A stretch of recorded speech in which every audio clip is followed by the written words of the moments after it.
में जम्मू कश्मीर को लेकर एक बड़ी बैठक हुई है और उस बड़ी बैठक में आईबी और रॉ के अधिकारी,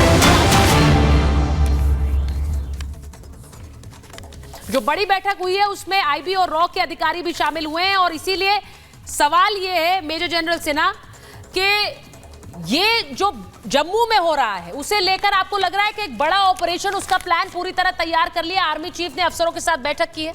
डेफिनेटली कर लिया होगा और मेरा विश्वास है कि जैसे 2003 में हमने सर्प विनाश का पूरा वहीं उठाया था और काफ़ी सफलता भी मिली, अब सर्प विनाश करने का मौका आ गया है।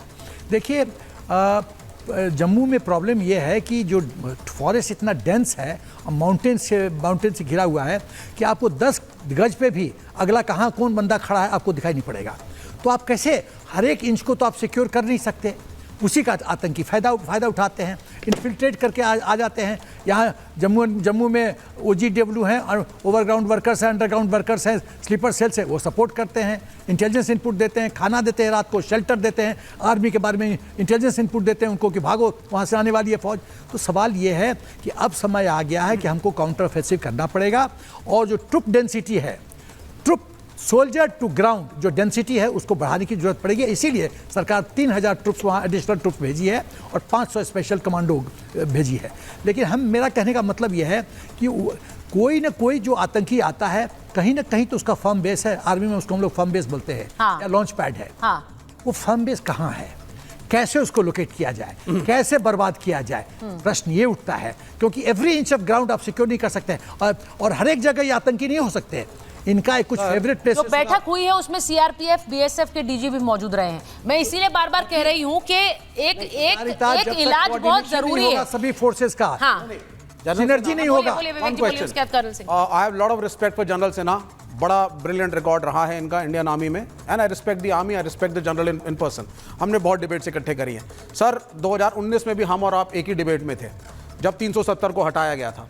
उस डिबेट में मैंने कहा था कि 370 के मेजॉरिटी क्लॉजेस कांग्रेस की पहली तत्कालीन सरकार एक एक करके कंसल्टेशन के साथ हटा चुकी हैं। 1 या 2 क्लॉज रह गए थे जिसको इस सरकार ने झटके से अनकॉन्स्टिट्यूशनली बिना असेंबली में पारित किए हटाया। राहुल गांधी को, कॉमरेड येचुरी को, बाकी लोगों को विजिट नहीं करने दिया गया कश्मीर।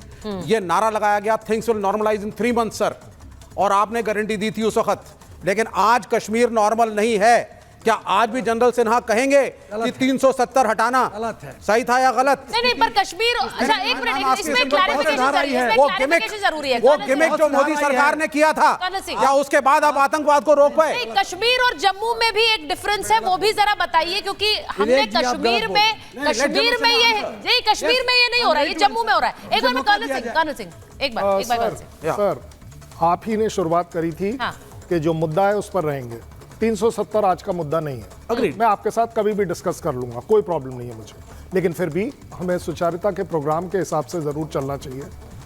इतनी बड़ी मीटिंग हो रही है, क्यों हो रही है? जिसके अंदर आईबी और रॉ इन्वॉल्व है। दैट मीन्स इंटेलिजेंस बाहर का मुझे अंदर चाहिए और अंदर का भी चाहिए। सीआरपीएफ, बीएसएफ और लोकल पुलिस उसमें इन्वॉल्व है।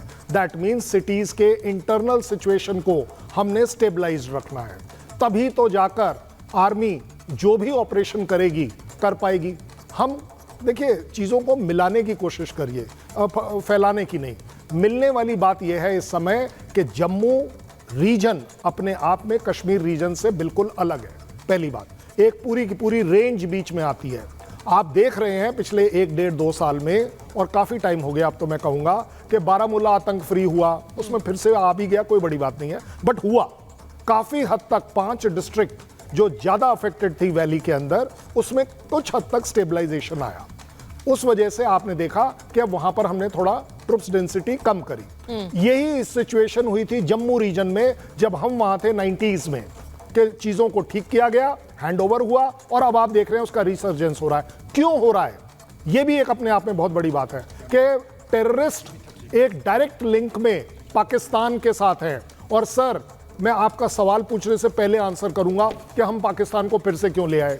मैं इसलिए ले आया पाकिस्तान को कि इन टेररिस्ट के पास से अकेला एक वो प्रूफ मिला है कि वो है communication set, Chinese communication set with satellite link, जो कि पूरी दुनिया में सिर्फ और सिर्फ पाकिस्तान आर्मी इस्तेमाल। नहीं, बट कर्नल सिंह, इसमें बड़ा सवाल ये है, मेजर जनरल सिन्हा, मैं आपसे ही पूछूंगी और सुशील जी को भी लाइए स्क्रीन पर। मेजर जनरल सिन्हा, ये बात तो हम इतने दिनों से सुन रहे हैं कि पाकिस्तानी हैंड है। मैं विवेक जी के इस बात में इनके साथ हूं कि हमें एक कदम कुछ उठाना पड़ेगा। हम बार बार ये सुनते रहते हैं और हमें पता चल रहा है कि हमारे जवान हमारे देश के लिए जो अपनी सेवा देते हैं वो शहीद हो रहे हैं, वीरगति को प्राप्त हो रहे हैं। ये इतना नंबर ऑफ एस्केलेशंस जो हो गए हैं जम्मू में, इसका जवाब क्या है? और ये पूरा देश पूछ रहा है कि इसका जवाब कब मिलेगा, क्या कर रहे हैं हम, व्हाट आर वी थिंकिंग? जवाब बहुत साफ है। जब तक पाकिस्तान मैनेजमेंट में हम लोग को सिखाया जाता था आर्मी में कॉस्ट बेनिफिट एनालिसिस, हाँ, कोई फैसला लेंगे, क्या पाएंगे, क्या मिलेगा, क्या खोएंगे, ये एनालिसिस। यदि जिस दिन पाकिस्तान को हम कन्विंस करने में सफल हो गए कि यदि हमारे 10 आदमी मरेंगे तो उसकी जो कीमत है वो पाकिस्तान को बहुत हेवी पड़ेगी, पाकिस्तान 50 बार सोचेगा हरकत करने से। वो थेथर है, वो फिर करेगा, मुझे पता है, लेकिन फिर भी एक भय तो रहेगा। तो कॉस्ट बेनिफिट एनालिसिस पॉलिसी को मद्देनजर रखते हुए वक्त आ गया है कि vital area, vital points, strategic locations जो है पाकिस्तान में, उसको टारगेट करने की जरूरत है ताकि सबक जाए। और मुख्य दोषी कौन है? मुख्य दोषी है ISI, उसको टारगेट करने की जरूरत है। नहीं तो 1947 से तो हमारी बहनें बेटियां विधवा हो रही हैं और ये सिलसिला चलता रहेगा। जब तक पाकिस्तान जिंदा है तब तक आप आतंकवाद को खत्म नहीं कर सकती। जगह बदलता रहेगा, हिंदुस्तान में आतंकवाद होता रहेगा। एक ही सजा उसको देनी है, कॉस्ट बेनिफिट, कीमत, कॉस्ट एस्केलेशन करो, बढ़ाओ कीमत को, कि वो बदमाशी करे तो उसको एक कीमत चुकानी पड़े। हमने किया ना, सर्जिकल स्ट्राइक किया ना, हमने सर्जिकल स्ट्राइक किया, उसके बाद मुझे सिर्फ पर ये अपने देश में, मेरा सवाल एक बड़ा, हाँ, आपके सवाल का आंसर मैं दे दूं कि हम एक प्रोहिबिटिव लॉस पाकिस्तान पर लाएंगे। आप सवाल उठाएंगी कि क्यों लाए हैं, कितना लाए हैं, और अगर उसमें कुछ गलत हो गया तो फिर आप किसे जिम्मेदार ठहराएंगी? हाँ। देखिए, चीजों में लगता है टाइम। हाँ। आप ऐसे नहीं कर पाएंगे कि चलिए जी, लेकिन यस, हम डिमांड करते हैं अपनी सरकार से कि ये एक पॉलिसी बने कि ये प्रेशर सिर्फ एक सर्जिकल स्ट्राइक करने से नहीं होगा। ये सर्जिकल स्ट्राइक कंटिन्यू करनी पड़ेगी आपको, कंटिन्यूअसली साफ करना पड़ेगा। आप ये नहीं कह पाएंगे कि चलिए जी एक हमने पुंछ कर दिया, एक हमने नहीं, पर आपको लगता है हम ये कर पाएंगे? आप लोग लगता है हम ये कर पाएंगे? देख लीजिए, आपने ये बात बोल दी है और यहाँ से विवेक श्रीवास्तव ने सवाल उठा दिया, तो आपको लगता है हम ये कर पाएंगे? पॉसिबल कहाँ हो पाएगा? वॉर की बात ही नहीं करी। आप कंटिन्यूएशन में ज्यादा अच्छा मैं समझता हूँ वॉर क्या होती है, मैं समझता हूँ। तो आपने सवाल कर लिया ना, मैंने तो सिर्फ एक ऑपरेशन की बात करी थी। आपने कंटिन्यूएशन मेरा सवाल यही है, आपने एक ऑपरेशन की बात की, आपने कहा एक सस्टेन्ड सर्जरी चाहिए, जो कि सिर्फ एक बार होकर ना खत्म हो, there has to be in order and sustained. उन्होंने उस पर सवाल उठा दिया। मेरा मतलब यही है, मैंने भी तो यही अगर आप एक बड़े एक्शन की बात करेंगे तो उस पर देश में ही सवाल उठाने वाले पहले 100 खड़े हो जाएंगे। क्यों उठाएंगे? यू डोंट नीड, आपको नहीं लगता एक सर्जरी की जरूरत है विवेक जी? मेरे जवान जो है, मेरे जवान, समय क्या पाकिस्तान मेरे जवान किया हुआ है? क्या पाकिस्तान ने वॉर चला रखी है? नहीं चला रखी, लेकिन सब कुछ हो रहा है। सुनिए, आप सब कुछ हो रहा है ना। बात सुनिए, हम अपने जवानों को एक गलत फॉरेन पॉलिसी के तहत सामने कर करके मरने के लिए नहीं छोड़ेंगे।